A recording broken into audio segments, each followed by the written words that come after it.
Let's start with some good news tonight.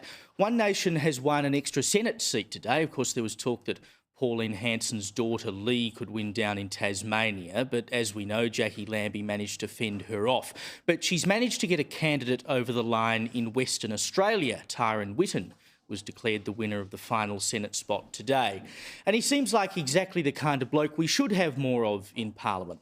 He's helped start a successful construction company, so he has an understanding of the real world, he has some runs on the board, he has some success, and he's not a serial candidate who's been trying to get into politics forever because, well, he's got nothing better to do. And hopefully he'll be a voice for all the things that we talk about here every night: sensible migration, sensible energy policy, the sort of stuff that One Nation has been pushing. And look, there's no getting away from the fact that it was a landslide election for Labor. We all know that. The Coalition absolutely buggered it up.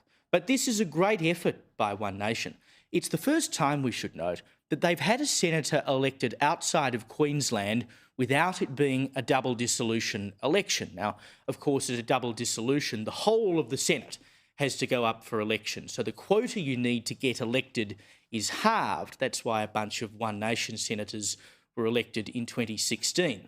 But this is the first time it's been done at a standard election with double the quota you had in 2016.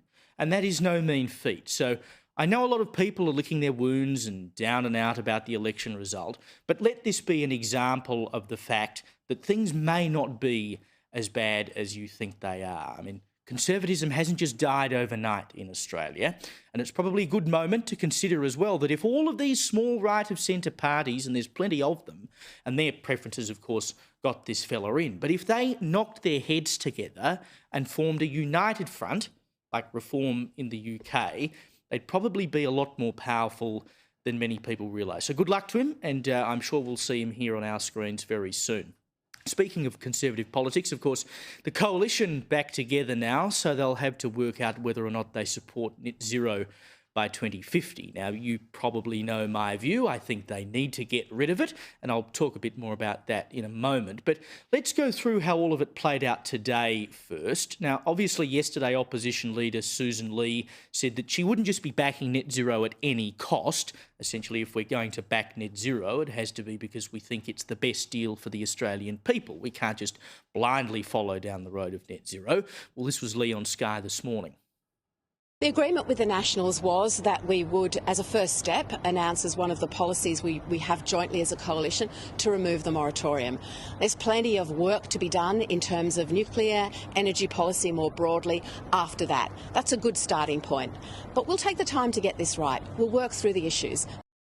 Now, look, it's pretty non-committal, but then she has said that everything is on the table and they'll have to discuss all this stuff, so she's not really in a position to make any commitments yet. But she is opening the door to getting rid of net zero, and that is welcome. And certainly from within the Nationals, there were a few people stoking the fire this morning. Barnaby Joyce has spoken against net zero plenty of times before, but this is what he said this morning. Going to focus very much on getting rid of net zero. You can see the silhouette of those hills. We don't want them covered in swindle factories, wind towers, solar panels. We've got to make sure that we keep the power price right for pensioners. They're more worried about the power price than they are about a Paris agreement. So I'll look after the pensioners before I look after Paris. And he was even more animated about it with Andrew Bolt tonight, and good on him. I mean, he doesn't have to worry about cabinet anymore. He's on the backbench.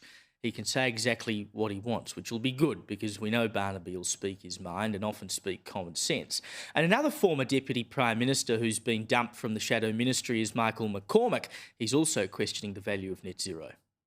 I think we need to have a very serious discussion about that. When I go to places such as Crookville, Bynalong, Gunning, where they've got huge wind towers, Bounding is another place, huge wind towers. They've done their heavy lift as far as making sure that they put these massive turbines up.